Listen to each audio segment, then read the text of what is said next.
Que Dieu vivant et vrai vous bénisse abondamment au nom glorieux et triomphant de Jésus-Christ. Et bienvenue à cette émission qui dit la parole de Dieu. C'est moi, Tito Nganda. Aujourd'hui, nous allons répondre aux 3 questions relatives à la naissance de Jésus-Christ. Première question. Est-ce que Jésus-Christ était né le 25 décembre? Est-ce que Jésus-Christ était né le 25 décembre? La deuxième question. Quand est-ce que Dieu, le Créateur, avait fait la promesse d'envoyer un Rédempteur pour sauver l'humanité? Quand est-ce que Dieu, le Créateur, avait fait la promesse d'envoyer un Rédempteur pour sauver l'humanité? Et la dernière question, qui était le premier à recevoir l'annonce de Dieu concernant la naissance de son Fils Jésus-Christ? Qui était le premier à recevoir l'annonce de Dieu concernant la naissance de son Fils Jésus-Christ? Avant, en toute chose, je voudrais vous souhaiter au nom de Jésus-Christ mes meilleurs vœux de plus grande bénédiction à tous égards de Dieu le Créateur dans tout ce que vous allez entreprendre tout au long de l'année nouvelle. Avant de répondre aux questions d'aujourd'hui, je voudrais que nous puissions exprimer notre reconnaissance à Dieu le Créateur pour tous ses bienfaits dans nos vies durant l'année qui s'achève. Prenez vos Bibles et allez avec moi dans le livre des psaumes, psaume 103. Et nous allons lire le verset 1 et 2. Verset 1. Mon âme bénit l'Éternel, que tout ce qui est en moi bénisse son saint nom. Verset 2. Mon âme bénit l'Éternel et n'oublie aucun de ses bienfaits. Nous ne pouvons pas nous rappeler de tout le bienfait du vrai Dieu, mais nous pouvons nous rappeler de ces grandes bénédictions qu'il a déversées sur nous tout au long de l'année qui s'achève. C'est chacun de nous qui doit s'efforcer à se rappeler de ces grandes bénédictions de l'Éternel. Vous et moi, nous avions eu des occasions merveilleuses, des grandes bénédictions de l'Éternel Dieu dans nos vies.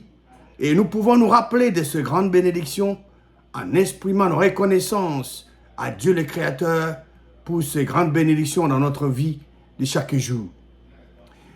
Nous allons maintenant répondre à notre première question. Est-ce que Jésus-Christ était né le 25 décembre? Nous allons d'abord dans Deutéronome chapitre 29 et nous allons lire le verset 29. Deutéronome 29, lisons le verset 29. Les choses cachées sont à l'Éternel notre Dieu. Les choses révélées sont à nous et à nos enfants à perpétuité. Pour quel but? Afin que nous mettions en pratique toutes les paroles de cette loi. Dieu n'a jamais mentionné le mot Noël dans la Bible. Je réponds, Dieu n'a jamais mentionné le mot Noël dans la parole de Dieu, dans sa parole. Comme je venais de le dire, Dieu n'a jamais mentionné le mot Noël dans sa parole. Plusieurs fois dans la parole de Dieu, il est écrit que Dieu ne veut pas que ses enfants soient ignorants. Dieu ne veut pas que nous soyons ignorants, il veut que nous sachions, que nous connaissions. Et surtout, en ce qui concerne les choses spirituelles, Dieu veut que nous sachions. Dieu veut que nous connaissions la vérité concernant son Fils, Jésus-Christ. Jésus-Christ est le sujet de la parole de Dieu, de Genèse à Apocalypse. Une étude approfondie de la parole de Dieu et une recherche minutieuse apportent deux preuves claires concernant la vraie date de naissance de Jésus-Christ. Il suffit de laisser la parole de Dieu parler elle-même pour se rendre compte que Jésus-Christ n'est jamais né en décembre pendant l'hiver. Ce que vous devez retenir est le suivant. Le Dieu Soleil était célébré chaque 25 décembre. Cette date avait été adoptée pour célébrer la naissance de Jésus-Christ. Mais ce n'est pas une date recommandée par Dieu le Créateur. Et nous, on ne peut pas aussi les tracer. On ne peut pas tracer cette date dans la parole de Dieu. Donc, Dieu n'a jamais mentionné le Noël dans sa parole. Nous allons répondre à la deuxième question. Quand est-ce que Dieu avait fait la promesse d'envoyer un rédempteur pour sauver l'humanité? Quand est-ce que Dieu le Créateur avait fait la promesse d'envoyer un rédempteur pour sauver l'humanité? Après la chute de l'homme, lorsque l'homme avait perdu sa connexion spirituelle avec Dieu, le Créateur, l'auteur de la vie, a agi sans tarder et a déclaré qu'il enverrait un rédempteur pour sauver l'humanité. Dieu n'a jamais promis de venir lui-même pour sauver l'humanité. Dieu, le Créateur, n'a jamais promis qu'il allait venir lui-même dans ce monde pour sauver l'humanité. En acquérant une plus grande compréhension du Rédempteur promis par Dieu, le Créateur, nous pouvons croître dans notre amour et notre appréciation pour ce que Jésus-Christ a accompli pour vous et moi. Jésus-Christ est notre sémence promise. Allons dans le livre de Genèse, chapitre 3, et nous allons lire le verset 15. Genèse 3, verset 15. Moi, je mettrai de ce Dieu, donc, Dieu dit que je mettrai une inimitié, une condition de séparation et d'hostilité entre toi, le serpent, le diable et la femme, entre ta postérité, ta sémence et sa postérité, sa sémence, la sémence promise de la femme. Celle-ci t'écrasera la tête et tu lui blesseras les talons. Jésus-Christ, le Rédempteur promis par Dieu, le Créateur pour sauver l'humanité. Dieu avait fait cette promesse pour que les gens puissent avoir l'espérance. Jésus-Christ est le Rédempteur que Dieu avait promis d'envoyer pour sauver l'humanité. Ce verset 15 de Genèse chapitre 3 montre le thème central de la parole de Dieu, de Genèse à Apocalypse. La sémence promise qui devait être l'homme, Jésus-Christ. Dieu est esprit. Et Dieu étant esprit ne change pas. Dieu n'est pas un homme pour mentir, c'est un esprit. Il ne peut pas être un homme. Il est uniquement esprit. Et il a fait la promesse qu'il allait envoyer un rédempteur pour sauver l'humanité. Il n'a jamais promis qu'il allait venir lui-même pour sauver l'humanité. Plusieurs prophéties sont écrites dans la parole de Dieu au sujet de qui le Messie à venir. La sémence promise serait. Regardons quelques-unes. Dans la parole de Dieu, Jésus-Christ était tant de choses. Il est appelé dans la parole de Dieu la sémence promise qui allait écraser la tête de l'adversaire, la tête du serpent. Il est appelé prophète. Jésus-Christ est appelé prophète. Il est appelé un sacrificateur. Il est appelé roi dans la parole de Dieu. Regardons comment nous pouvons répondre à un si grand amour. 1 Jean chapitre 3 verset 16. Nous avons connu l'amour en ce qu'il, Jésus-Christ, a donné sa vie pour nous. Nous aussi, nous devons donner notre vie pour les frères. 1 Jean chapitre 4, lisons le verset 10 et 11. Et cet amour consiste non point à ce que nous avons aimé Dieu, mais en ce qu'il, donc Dieu, nous a aimés et a envoyé son Fils unique, Jésus-Christ, victime expiatoire pour nos péchés. Verset 11. Bien-aimés, si Dieu nous a ainsi aimés, nous devons aussi nous aimer les uns les autres. Jésus-Christ, notre sémence promise, est le pivot de toute l'histoire humaine. Dans tout l'Ancien Testament, les hommes et femmes croyants ont anticipé le premier avènement de Jésus-Christ. Ces gens-là attendaient, ces croyants attendaient la première venue de Messie, du Rédempteur, Jésus-Christ, parce que Dieu avait fait déjà la promesse dans Genèse chapitre 3, verset 15. Maintenant que c'est une réalité accomplie, Jésus-Christ est venu, il était né, il a accompli sa mission, il était mort sous le bois, crucifié donc, il était mort sur le bois, enseveli 3 jours et 3 nuits dans la tombe. Dieu l'a ressuscité des morts, il l'a élevé, il l'a fait asseoir à sa droite dans le lieu céleste. Donc il a accompli sa mission. Donc nous percevons l'amour de Dieu et nous pouvons vivre au service des autres comme nous nous aimons les uns les autres, du même amour qui nous a été donné à cause de notre sémence promise. La troisième question. Qui était le premier à recevoir l'annonce de Dieu le Créateur concernant la naissance de son Fils Jésus-Christ? Qui était le premier à recevoir l'annonce de Dieu, donc de Dieu, l'annonce de Dieu le Créateur concernant la naissance de son Fils Jésus-Christ? Pour répondre à cette question, nous devons examiner les Écritures sur le message des anges de Dieu au berger. Nous allons voir que le berger était le premier à recevoir cette annonce de Dieu sur la naissance de son Fils Jésus-Christ. Voyons maintenant l'apparition des anges de Dieu au berger. L'apparition des anges au berger. Un de ces événements qui se trouve en Luc, dans l'évangile de Luc, chapitre 2, est l'apparition des anges de Dieu au berger pour déclarer la naissance de Jésus-Christ.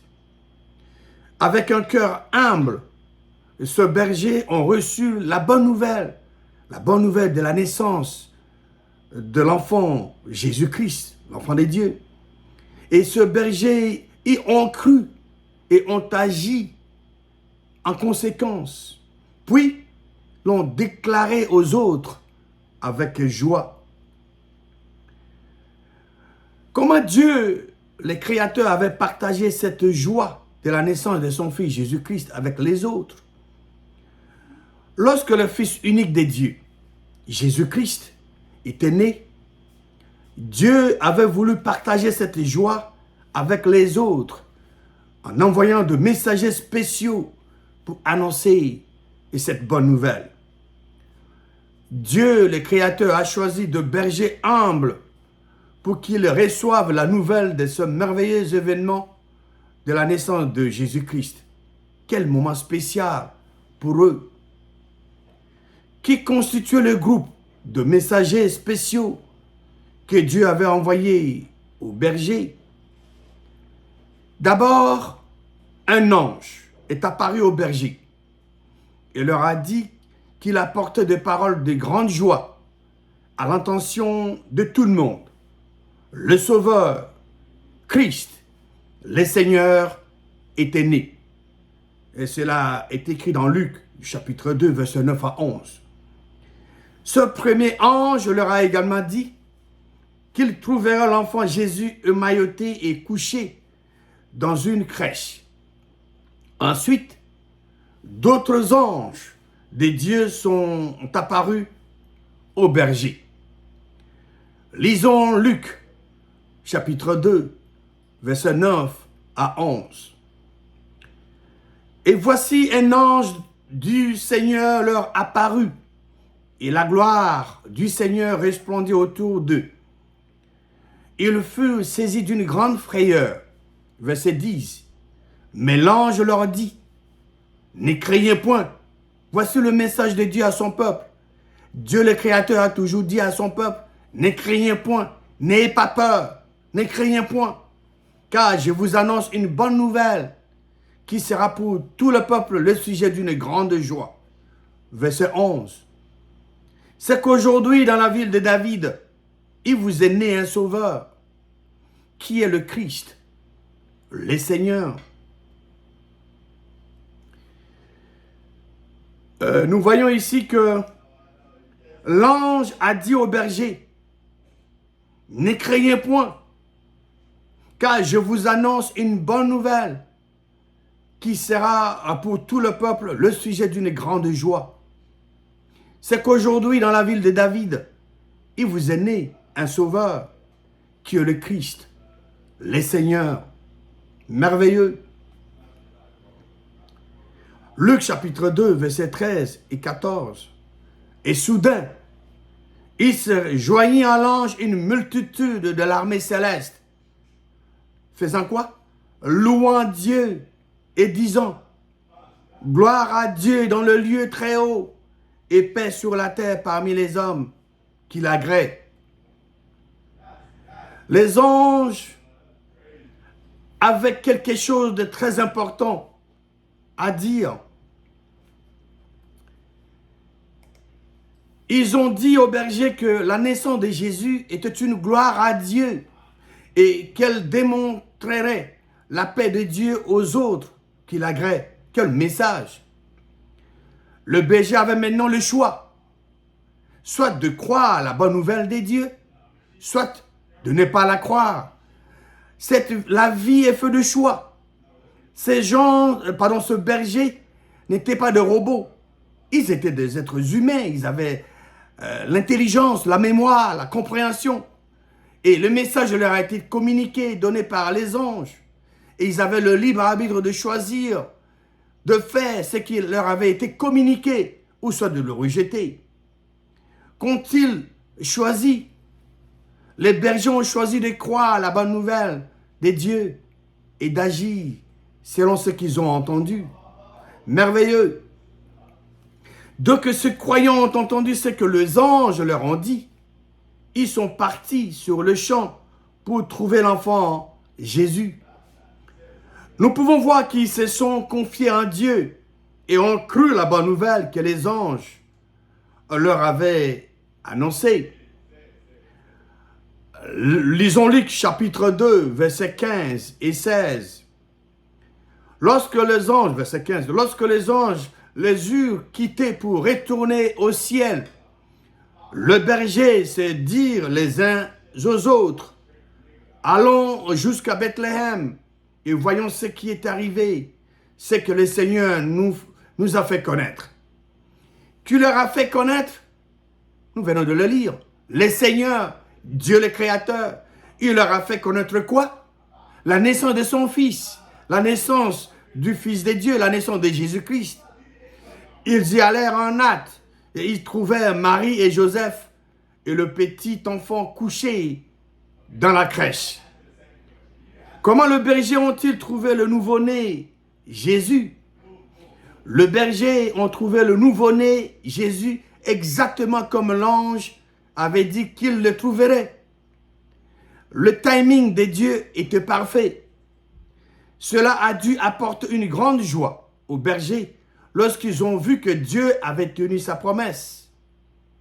Par conséquent, les bergers sont allés annoncer partout la bonne nouvelle la bonne nouvelle de la naissance du Christ.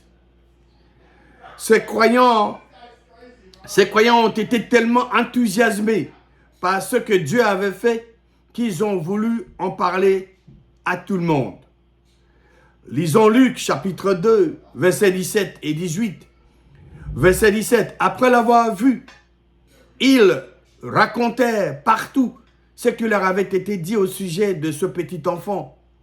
Tous ceux qui les entendirent furent dans l'étonnement de ce que leur disait le berger. Toutes les personnes à qui le berger a parlé ont été émerveillées en apprenant la nouvelle de la naissance du Christ. Quelle joie les bergers ont dû avoir en répandant cette heureuse nouvelle.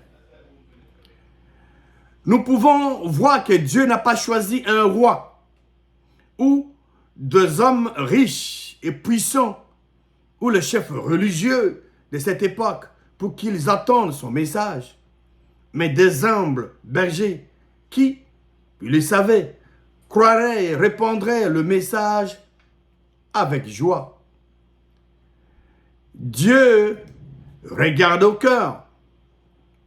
Ce récit de berger dans la parole de Dieu est un excellent exemple au sujet d'avoir un cœur humble pour recevoir la parole de Dieu. Et il nous montre comment Dieu bénit ceux qui croient. Dieu a envoyé ses anges pour annoncer la bonne nouvelle de la naissance de Jésus-Christ à ces hommes humbles. Et ils ont pris ce message et l'ont répandu avec joie.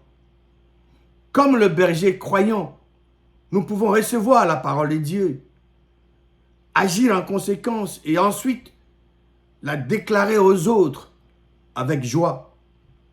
Jésus-Christ était né, il était mort, enseveli 3 jours et 3 nuits dans la tombe. De par sa puissance, et Dieu, le Créateur, a ressuscité Jésus-Christ d'entre les morts et l'a élevé, l'a fait asseoir à sa droite dans le lieu céleste. Comme le berger croyant, nous pouvons aussi annoncer aux autres avec la joie dans nos cœurs la résurrection de Jésus-Christ. En conclusion, nous venions de répondre aux 3 questions relatives à la naissance de Jésus-Christ, notre sémence promise. Est-ce que Jésus-Christ était né le 25 décembre? La réponse à cette question est non. Ce que vous devez retenir est que le Dieu Soleil était célébré chaque 25 décembre. Cette date avait été adoptée pour célébrer la naissance de Jésus-Christ. Dieu n'a jamais mentionné le mot Noël dans sa parole. Quand est-ce que Dieu avait fait la promesse d'envoyer un rédempteur pour sauver l'humanité? Après la chute de l'homme, Dieu, le Créateur, lorsque l'homme avait perdu sa connexion spirituelle avec Dieu, le Créateur lui-même, l'auteur de la vie, a agi sans tarder et a déclaré qu'il enverrait un rédempteur pour sauver l'humanité. Dieu, le Créateur, n'a jamais promis qu'il allait venir lui-même pour sauver l'humanité. Qui était le premier à recevoir l'annonce de Dieu concernant la naissance de son Fils? Nous avions vu dans la parole de Dieu que le berger était le premier à recevoir l'annonce de Dieu sur la naissance de son Fils Jésus-Christ. Nous avions examiné les Écritures sur l'apparition des anges de Dieu au berger pour déclarer la naissance de Jésus-Christ. Avec un cœur humble, ce berger ont reçu la bonne nouvelle de la naissance de Jésus-Christ. Ils l'ont cru et ont agi en conséquence, puis l'ont déclaré aux autres avec joie. Comme le berger qui avait cru à la nouvelle de la naissance de Jésus-Christ, nous qui croyons à la résurrection de Jésus-Christ, nous pouvons recevoir cette parole de Dieu, agir en conséquence et ensuite la déclarer aux autres avec joie. Que Dieu, vivant et vrai, vous bénisse abondamment au nom puissant et victorieux de Jésus-Christ.